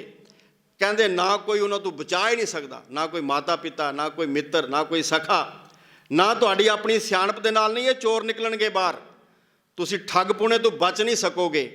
कहते इको ही तरीका है, सत्संगत विच आ जाओगे, क्योंकि सत्संगत विच की है, साबत पूंजी सतगुर संग, नानक जागै पार ब्रह्म के रंग। ਜਿਹੜੇ ਸਤਿਗੁਰ ਦੀ ਸ਼ਰਨ ਦੇ ਵਿੱਚ ਆ ਜਾਂਦੇ ਹੈ, ਸਤਸੰਗਤ ਦੇ ਵਿੱਚ ਆ ਜਾਂਦੇ ਹੈ, ਉਹ ਜਾਗ ਜਾਂਦੇ ਹੈ, ਸੁਚੇਤ ਹੋ ਜਾਂਦੇ ਹੈ। ਤੇ ਫਿਰ ਜਦੋਂ ਗੁਰੂ ਉਹਨਾਂ ਨੂੰ ਸੁਚੇਤ ਕਰ ਦਿੰਦਾ ਤੇ ਉਹਨਾਂ ਦੀ ਅੰਦਰ ਦੀ ਰਾਸ ਪੂੰਜੀ ਜਿਹੜੀ ਹੈ ਨਾ, ਜਿਹੜੇ ਗੁਣ ਨੇ ਅੰਦਰ, ਆਪਾਂ ਇਹ ਜ਼ਿਕਰ ਕੀਤਾ ਕਿ ਸਾਡੇ ਅੰਦਰ ਗੁਣ ਵੀ ਨੇ, ਸਾਡੇ ਅੰਦਰ ਸਬਰ ਹੈ, ਸੰਤੋਖ ਹੈ, ਨਿਮਰਤਾ ਹੈ, ਹਲੀਮੀ ਹੈ, ਮਿੱਠ ਬੋਲਣਾ ਸੁਭਾਅ ਹੈ, ਚੜ੍ਹਦੀ ਕਲਾ ਹੈ, ਮਿਠਾਸ ਹੈ, ਪ੍ਰੇਮ ਹੈ। ਇਹ ਗੁਣ ਜਦੋਂ ਅਸੀਂ ਦੇਖਦੇ ਹਾਂ ਕਿ ਚੋਰ ਆ ਜਾਂਦੇ ਹੈ ਤੇ ਲੁੱਟ ਲੈਂਦੇ ਹੈ, ਗੁਣਾਂ ਦਾ ਅਭਾਵ ਹੋ ਜਾਂਦਾ ਹੈ। ਲੇਕਿਨ ਜਦੋਂ ਅਸੀਂ ਸੁਚੇਤ ਹੋ ਜਾਂਦੇ ਹਾਂ ਤੇ ਸਾਡਾ ਜੀਵਨ ਜਿਹੜਾ ਗੁਣਾਂ ਭਰਪੂਰ ਹੁੰਦਾ ਹੈ, ਇਹ ਰਾਸ ਪੂੰਜੀ ਬਚੀ ਰਹਿੰਦੀ ਹੈ। ਗੁਰੂ ਸਾਹਿਬ ਨੇ ਇਹ ਸੇਧ ਸਾਨੂੰ ਅੱਜ ਦੀ ਇਸ ਪੌੜੀ ਅੰਦਰ ਬਖਸ਼ਿਸ਼ ਕੀਤੀ। ਆਪਾਂ ਕੇਵਲ ਇੱਕ ਤੁਕ ਦੀ ਵਿਚਾਰ ਕੀਤੀ ਹੈ, ਕਿਉਂਕਿ ਸਮਾਂ ਹੋ ਚੁੱਕਾ ਹੈ, ਅਸੀਂ ਸਹਿਜ ਪਾਠ ਦਾ ਵੀ ਭੋਗ ਪਾਉਣਾ ਹੈ। ਤੋ ਅੱਜ ਆਪਾਂ ਇੱਥੇ ਹੀ ਸਮਾਪਤੀ ਕਰਾਂਗੇ। ਇਸ ਤੋਂ ਅਗਲੇ ਐਤਵਾਰ ਨੂੰ ਇੱਥੋਂ ਹੀ ਆਪਾਂ ਅੱਗੇ ਚਲਾਂਗੇ। ਮੰਨੈ ਸਗਲ ਭਵਨ ਕੀ ਸੁਧ। ਸਤਿਗੁਰ ਪਾਤਸ਼ਾਹ ਕਿਰਪਾ ਕਰਨ, ਰਹਿਮਤ ਕਰਨ, ਬਖਸ਼ਿਸ਼ ਕਰਨ ਕਿ ਅਸੀਂ ਨਾਮ ਦੇ ਨਾਲ ਜੁੜ ਕੇ ਸੁਚੇਤ ਹੋ ਜਾਈਏ, ਮਨ ਸਾਡਾ ਜਾਗਰਤ ਹੋ ਜਾਏ, ਸੁਰਤ ਸਾਡੀ ਘੜੀ ਜਾਏ, ਤਾਂ ਕਿ ਸੁਰਤ ਦੇ ਵਿੱਚ ਵਾਸ਼ਨਾਵਾਂ ਨਾ ਹੋਣ, ਇਸ ਦੇ ਵਿੱਚ ਨਾਮ ਚੱਲਦਾ ਰਹੇ। ਮਨ ਸਾਡਾ ਵਿਕਾਰਾਂ ਦੇ ਹਲਿਆਂ ਤੋਂ ਸੁਚੇਤ ਹੋ ਕੇ ਨਾਮ ਦੇ ਨਾਲ ਜੁੜ ਕੇ ਅਸੀਂ ਆਪਣੇ ਅੰਦਰ ਦੀ ਰਾਸ ਪੂੰਜੀ ਬਚਾ ਲਈਏ, ਸਾਡਾ ਜੀਵਨ ਗੁਣਾਂ ਦੇ ਨਾਲ ਸ਼ਿੰਗਾਰਿਆ ਜਾਏ। ਅੱਜ ਇਤਨੇ ਕੁ ਬਚਨ ਪ੍ਰਵਾਨ ਕਰਨੇ। ਕੋਟਾਨ ਕੋਟ ਧੰਨਵਾਦ ਸਾਹਿਬ ਸ੍ਰੀ ਗੁਰੂ ਗ੍ਰੰਥ ਸਾਹਿਬ ਜੀ ਦਾ, ਕੋਟਾਨ ਕੋਟ ਧੰਨਵਾਦ ਆਪ ਸਾਰੀਆਂ ਸੰਗਤਾਂ ਦਾ ਜੋ ਇਕਾਗਰਤਾ ਦੇ ਨਾਲ ਸੁਣਦੇ ਹੋ ਵਿਚਾਰ। ਲੇਕਿਨ ਬੇਨਤੀ ਕਰਾਂਗੇ, ਕਿਉਂਕਿ ਪੌੜੀ ਦੀ ਵਿਚਾਰ ਅੱਧੀ ਹੋਈ ਹੈ, ਇਸ ਨੂੰ ਸੁਣਨ ਦੇ ਲਈ, ਇਸ ਨੂੰ ਸਮਝਣ ਦੇ ਲਈ ਜਿਤਨੇ ਕੋ ਤੁਸੀਂ ਅੱਜ ਆਏ ਹੋ, ਅਗਲੇ ਐਤਵਾਰ ਨੂੰ ਜ਼ਰੂਰ ਹਾਜ਼ਰੀ ਭਰਨ ਦੀ ਕਿਰਪਾਲਤਾ ਕਰਨੀ। ਹੋਈ ਭੁੱਲ ਚੁੱਕ ਦੀ ਖਿਮਾ ਜੀ। ਆਓ ਸਹਿਜ ਪਾਠ ਦੀ ਸਮਾਪਤੀ ਕਰਦੇ ਹਾਂ। ਵਾਹਿਗੁਰੂ ਜੀ ਕਾ ਖਾਲਸਾ, ਵਾਹਿਗੁਰੂ ਜੀ ਕੀ ਫਤਿਹ।